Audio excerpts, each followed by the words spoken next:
Hey everyone, আসসালামু আলাইকুম সবাইকে, আশা করি সবাই ভালো আছেন। Welcome to our basic English class. So আজকের ভিডিওতে আমরা শিখব কিভাবে টেন্স দিয়ে সেন্টেন্স মেক করতে হবে এবং টেন্স দিয়ে কিভাবে আমরা সেন্টেন্স মেক করব। সো টেন্স রিলেটেড অনেক সমস্যা মানুষের কাছে থাকে যে টেন্স দিয়ে কিভাবে সেন্টেন্স মেক করব, কিভাবে কি করব, কিভাবে কেমনে করব, এগুলো আমরা অনেকে বুঝি না। সো তাদের জন্য আজকের ভিডিওটি। তো আজকে আমরা 12টি টেন্স দিয়ে প্রায় 1 মিনিটের মধ্যেই কিন্তু অনেকগুলো সেন্টেন্স মেক করে দেখাবো, সবগুলো দিয়ে। সো আপনারা যারা আজকে ভিডিওটি দেখছেন তারা অবশ্যই ফুল ভিডিওটি দেখবেন এবং চ্যানেলটি লাইক করবেন, সাবস্ক্রাইব করবেন এবং আমাদের পাশে থাকবেন। So let's start our video. ফার্স্টে আমি প্রেজেন্ট টেন্সে চলে যাচ্ছি। প্রেজেন্ট টেন্স দিয়ে কিভাবে শুরু করব। সো তো এখানে ফার্স্টে যেটা হবে, আমি ইংরেজি চর্চা করি, আই প্র্যাকটিস ইংলিশ। সো এখানে যদি আমি আপনাকে বলি যে মানে কোনো কিছু বর্তমানে ঘটে যাচ্ছে এরকম যদি কিছু হয়, যেমন আমি ইংরেজি চর্চা করছি, মানে আমি এখন করছি, আমি কথা বলছি, এরকম আর কি। সো এক্ষেত্রে যে জিনিসটা হবে, I am practising English. So আমি যদি আপনাকে বলি যে কোনো কিছু করেছি বা পূর্বে কোনো কিছু করেছি, আমি ইংরেজি চর্চা করেছি, এক্ষেত্রে যে জিনিসটা হবে, I have practised English. So এবার আমি আপনাকে বলবো যে আমি 3 বছর ধরে ইংরেজি চর্চা করছি, এক্ষেত্রে কি হবে? এক্ষেত্রে হবে যে এরকম, I have been practising English for 3 years. Okay, আমি 3 বছর ধরে ইংরেজি চর্চা করছি। তো এক্ষেত্রে আপনারা প্র্যাকটিসের জায়গায় লার্ন বসাতে পারেন, আস্ক বসাতে পারেন, আপনি তাহলে গো বসাতে পারেন। ফলে এখানে কিন্তু ওয়ার্ড মিনিংটা মানে সম্ভব হচ্ছে বা ওয়ার্ড ক্রিয়েটটা কিন্তু হচ্ছে। সো আপনারা এখানে কিন্তু আপনারা চাইলে এটা করতে পারবেন। সো এবার আমরা চলে যাব পাস্ট টেন্সে। পাস্ট টেন্সের ক্ষেত্রে কিভাবে কি হবে সেটা আমি আপনাকে বলে দিচ্ছি। ফার্স্টেই আমি আপনাকে একটা নিচ্ছি যে আমি একটা সংখ্যা দিচ্ছি বা আমি একটা কথা বলছি যেটা আমি ইংরেজি চর্চা করেছিলাম, আই প্র্যাকটিসড ইংলিশ।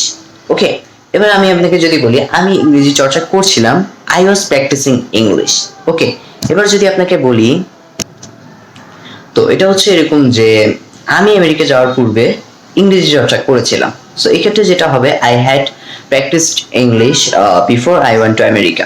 ওকে, আমি 5 বছর ধরে ইংরেজি চর্চা করছিলাম, I had been practising English for 5 years. Okay, এভাবে করে জিনিসটা কিন্তু আমরা করতে পারবো। তো পাস্ট ইনডিফিনিট টেন্সের মধ্যে মানে দেখার বিষয় হচ্ছে এটা যে পাস্ট ইনডিফিনিট টেন্সের মধ্যে যে জিনিসটা বসবে সেটা হচ্ছে সাবজেক্ট প্লাস ভার্ব টু। ওকে, তো এই ক্ষেত্রে যে জিনিসটা হবে যে আই প্র্যাকটিসড ইংলিশ, আমি ইংরেজি চর্চা করেছিলাম। সো এরকম হবে। তো এবার আমি আপনাকে যদি বলি কোথাও গিয়েছিলাম যদি বোঝায় তাহলে হবে ওয়েন্ট, আই ওয়েন্ট। সো এখানে আমি যদি বলি আমি লন্ডন গিয়েছিলাম, আই ওয়েন্ট টু লন্ডন। আমি কক্সবাজার গিয়েছিলাম, আই ওয়েন্ট টু কক্সবাজার। তো এগুলো হচ্ছে লক্ষণীয় বিষয়। যদি এমন হয় যে কোনো কিছু করছিলাম, বলছিলাম, শুনছিলাম, খাচ্ছিলাম, খেলা করছিলাম, মানে করছিলাম যদি কিছু বোঝায়, তাহলে এক্ষেত্রে যে জিনিসটা হবে যে ওয়াজ, ওয়ার, এগুলোর পাশে কিন্তু আপনার আইএনজি যুক্ত হবে।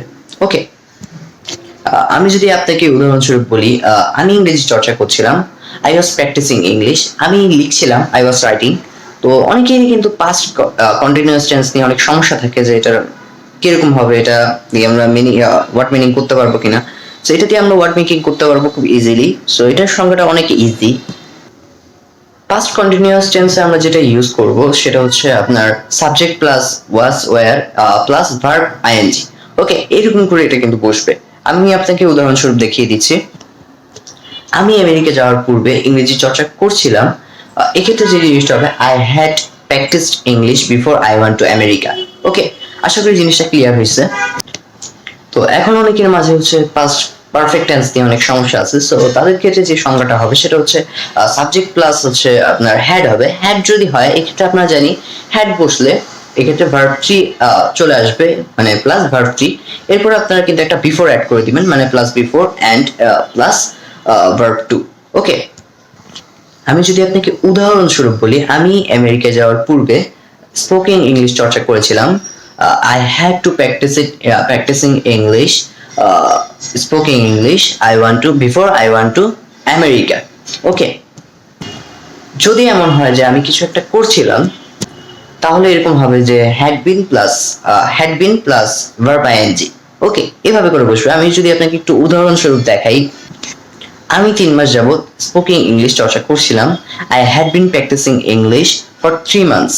ওকে, আশা করি এই জিনিসটা ক্লিয়ার হয়ে গেছে। এবার আমরা কিন্তু ফিউচার টেন্সে চলে যাব। ফিউচার টেন্সের ক্ষেত্রে কোনো সাবজেক্ট অবজেক্ট এগুলো সহজে মেটার করে না। সো আমরা যদি ফার্স্টে বলি যে আমি ইংরেজি চর্চা করব, আই উইল প্র্যাকটিস ইংলিশ। আমি ইংরেজি চর্চা করতেই থাকবো, I will be practising English. আমি বাংলা বই পড়তেই থাকবো, এক্ষেত্রে যে জিনিসটা হবে I will be reading Bangla books. এবার আপনাদের অনেকের প্রবলেম হতে পারে হচ্ছে ফিউচার পারফেক্ট কন্টিনিউয়াস টেন্স। এই ক্ষেত্রে যে জিনিসটা হবে, এক্ষেত্রে হবে subject plus will have been plus verb plus ING, মানে ভার্ব আইএনজি। ওকে, তো আমি আপনাকে যদি একটু উদাহরণস্বরূপ জিনিসটা বোঝাই, আমি 5 বছর ধরে ইংরেজি শিখতেই থাকবো, তাহলে যে জিনিসটা হবে I will have been learning English for 5 years. আমি 3 মাস ধরে যাবত তোমাকে বিরক্ত করতেই থাকবো, I will have been disturbing you for 3 months. Okay, so এইভাবেই কিন্তু আপনারা এগুলো ইংলিশ ক্লাসগুলো কমপ্লিট করবেন। আপনারা নিয়মিত পাশে প্র্যাকটিস করবেন, তাহলে আপনারা ইংলিশে একজন সুদক্ষ হয়ে উঠতে পারবেন, টেন্স আরো বেটার করতে পারবেন, এবং মানে টেন্সের ক্ষেত্রে আপনারা আরো স্ট্রং একটা পজিশনে আসবেন। সো টেন্স দিয়ে সেন্টেন্সও মেক করতে পারবেন ইজিলি। তো এরকম রেগুলার ভিডিও কিন্তু পেতে চাইলে আমাদের চ্যানেলটি ইজি লার্নিং হাব, এই চ্যানেলটি সাবস্ক্রাইব করবেন এবং আমাদের পাশে থাকবেন। So thanks for watching.